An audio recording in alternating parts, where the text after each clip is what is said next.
Булган аймгийн Харьяат Монхооны Самбуу гэгчээр хүчин дээрэм танхайн хэрэгээр 3 удаа шоронд сууж нийтдээ 18 жилийн ялыг эдэлжээ. Эрбээр Баян айлын эрэг танхи өссөн ганц хүү бөгөөд хамгийн сонирхолтой нь тэрээр аригтарс хэрэгэлдэггүй нэгэн. Гэтэл дийлэн хүчингийн хэрэг үйлдэгчид цогтуугаараа уг хэргийг өвлдсөн байдаг.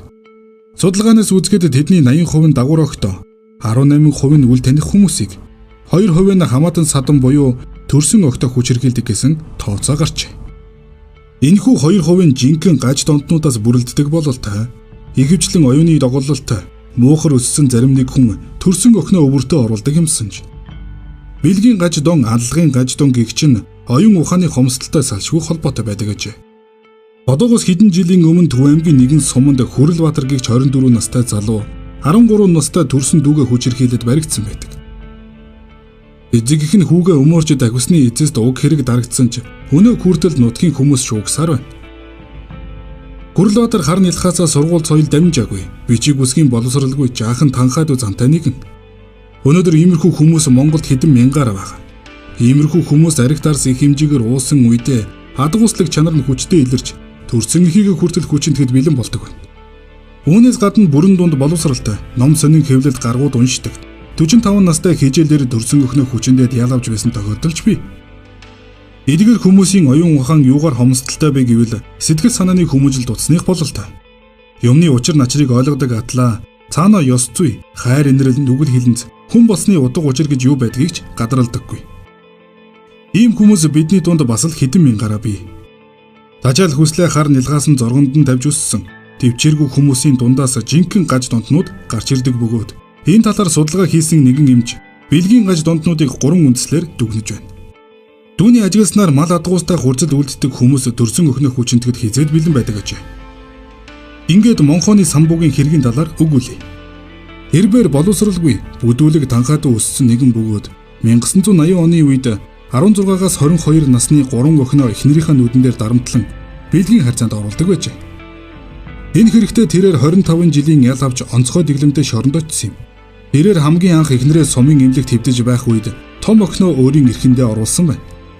Самбуу нь 12 настай байхдаа Малтай тухайлбал эдэлд хэрэгэлдэг гарын дор хонь ямаа зэрэгтэй явуулдаж эхэлсэн бөгөөд 19 настайд шоронд очоод энэ зангаа тавилгүй айлын хонь ямаа дагаад гүйчигдэг байсан гэдэг. Энэ утгаараа зоонд бус ууланд мод хийх туйлын дуртай байжээ. Нэгэн удаа хянагч нар хоригдлуудын хоол хүнсэнд ойролцох айлаас нэгэн охин ямаа авчирсан бөгөөд Самбуу түүнийг хармагцаал хүүш ямар гоё юм бэ? Наад ямаага надад ганцхан цаг хэрэглүүлчих. Оронд нь би төлөвлөгөөгөө давуулан биелүүлнэ гэсэн гэдэг. Мал адгуустай хурцл үлддэг хүмүүс төрсөн өхнөө хүчинтэд хязээд бэлэн байдаг гэсэн дээрх эмчийн судалгаа Монхооны Самбууд яг тохирж байгаа. Самбууг 1970-ад оны сүүл үед Мантын шоронд байхад Ирхүүгийн сургуульд сурч байгаад дээрмийн хэрэгээр хөөгдөж ирсэн гантай хүүгэгч залуу түүнтэй галхан болж. Энэ залуу тухайн үед гадаад дотоодын ном сонин их уншдаг бөгөөд тэрээр цоц нийгмийн үед хөрөнгөд ертөнцийн нүүр царайг уудлан илчилдэг. Оросын сэтгүүлч Валентин Зорийн гэгчийн докюментыг их уншдаг байж. Гантай хүү нэгэн удаа Зорины докюментыг эргүүлж тойруулж байгаад Английн хошин киноны од Чарли Чаплин төрсөн охинтойгоо явуулдаж байгаад хүүхдтэй болгожээ гэсэн мэдээлэл олж уншжээ. Үүнийг галхам Самбуудаа хүртэл уншиж өгсөн байгаа. Тэгтэл Самбуу би чинь 3 охинтой хүн шүү дээ. Одоо тэд нар их том болж байгаах. Ялангуяа манай том охин их хөөрхөн. Би түүнийг харахаараа боо босчод байдаг юм. Чаплин төрсөн охиноо эдэлж хэрглэж болж байхад би яагаад болдоггүй юм бэ хэмээж. Хариуд нь гантай хүү Самбуу чи болооч дээ. Тэр хөөрхөн охиноо надад бэлгэлчих. Ер нь би жилийн дараа суллагдаад танаа том охинтой сууж чиний хөргөн болоё байцгийг зэрэгээр нарсанд хүний эрхэнд байгаа мөртлөө нарны охинд сэтэн хаж шүлэнгдсэн байгаа.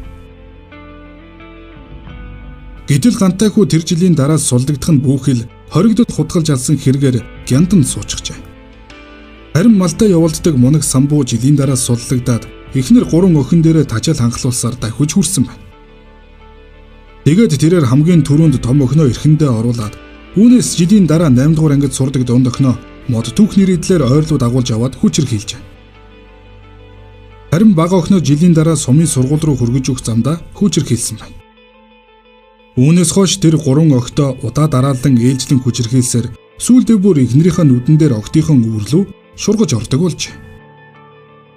Ингэхдээ хэрвээ та нар хүн амьтанд мэдгдсэн байвал дэмий шүү. Бүгдийг чинь хоолой хэрчиж алаад гэртээ юутай хээдэж шатаачихын шүү. Тэгээд би өөрөө хөвзглийн тайгад очиод бүгдч чадна шүү гэж сүрдүүлдэг байж.